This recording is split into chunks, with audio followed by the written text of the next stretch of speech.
At welcome back sa aking channel. Magandang araw mga kaibigan. Ngayon po ay samahan ko kayo sa pagsubaybay sa paglalakbay ni Michelle D, ang ating pambato sa Miss Universe 2023. Si Michelle ay isang kapuso star na kilala sa kanyang mga teleserye at pelikula. Siya rin ay anak ng dating Miss International na si Melanie Marquez. Ngayon, siya ay handang sumabak sa pinakamalaking laban ng kanyang buhay, ang Miss Universe pageant. Si Michelle ay dumating sa El Salvador noong November 3, 2023 kasama ang iba pang mga kandidata mula sa iba't ibang bansa. Siya ay nakasuot ng isang all-denim outfit na bagay sa kanyang matangkad at sexy na katawan. Siya ay nagpakita ng kanyang pagiging mahabayan sa pagkaway ng bandila ng Pilipinas habang naglalakad sa airport.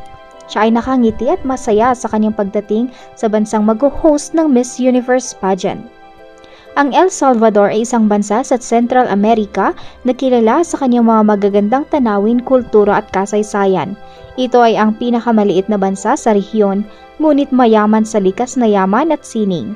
Ito rin ay ang unang beses na mag-host ng Miss Universe pageant na gaganapin sa November 19, 2023. Si Michelle ay isa sa mga paboritong manalo ng korona ng Miss Universe. Siya ay mayroong angking ganda, talino at talento na kailangan upang magwagi sa kompetisyon. Siya ay nagpapakita rin ng kanyang pagmamahal sa kanyang bansa at sa kanyang mga kapwa. Siya ay isang huwaran ng isang modernong Pilipina na may lakas, tapang at ganda. Samahan natin si Michelle sa kanyang pagtahak sa landas ng tagumpay.